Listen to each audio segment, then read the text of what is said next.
So, last week, a blockbuster trade happened in the NFL where the Jets traded their superstar safety Jamal Adams to the Seattle Seahawks. And as we are NFL fans, when a trade of this magnitude happens, it always seeks our interest to see who are the winners and losers of that trade. For example, the DeAndre Hopkins trade to Arizona, but the winners and losers of that trade are pretty obvious. So let's jump into it. First things first, let's talk about the trade details. So the Seahawks received superstar safety Jamal Adams and a 2022 fourth round pick. The Jets received a 2021 first round pick, a 2022 first round pick, a 2021 third round pick, and safety Bradley McDougald. So after we reviewed the details of this trade, let's start on a positive note and talk about the winners.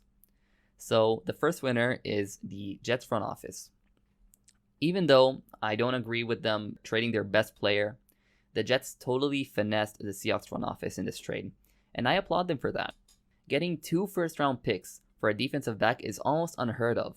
Only Jalen Ramsey got that type of price when he was traded to the Rams last season.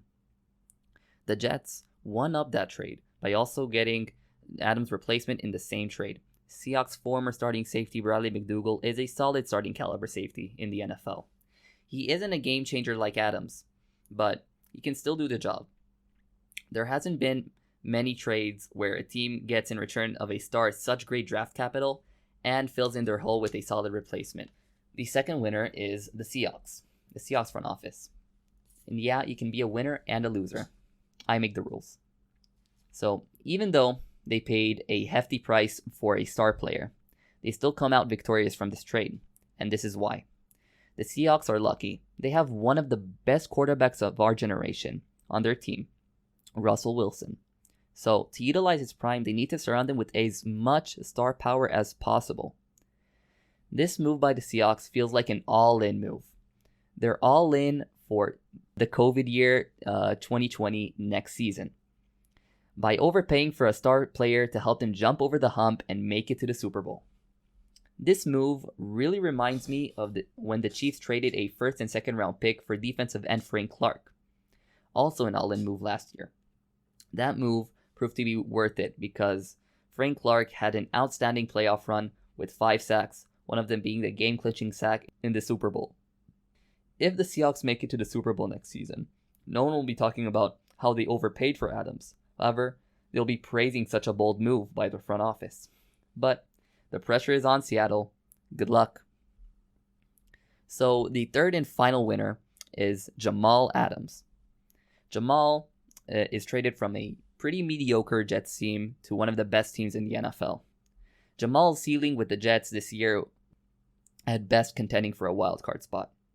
And now he's on a team whose floor is making the playoffs and the ceiling is winning the Super Bowl. Okay, now let's talk about the losers of this trade. So the first loser is every single NFL team. And I'll explain why. The defensive back market has skyrocketed since last year. It started in last year's free agency, where safeties like Tyrann Mathieu and Landon Collins got historically high contracts paying them $14 million plus a year. Now that Jalen Ramsey and Jamal Adams have been traded for such a huge draft capital and more, a new price for quality defensive backs have been set, and that means every single NFL team will have a tougher time trying to acquire a quality defensive back. The second loser is safety Bradley McDougald. The exact opposite of Jamal Adams, former Seahawks starting safety Bradley McDougald is traded from a Super Bowl contender to at best a playoff contender, and that's a tough pill to swallow. The third loser is the 49ers and their tight end George Kittle.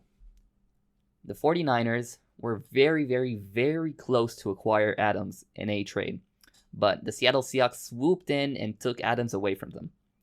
That means the gap between the 49ers and Seahawks is smaller, or now the gap may be in Seattle's favor. When Seattle acquired Jamal Adams, they acquired someone who can guard George Kittle, a top 2 tight end in the league, twice a season.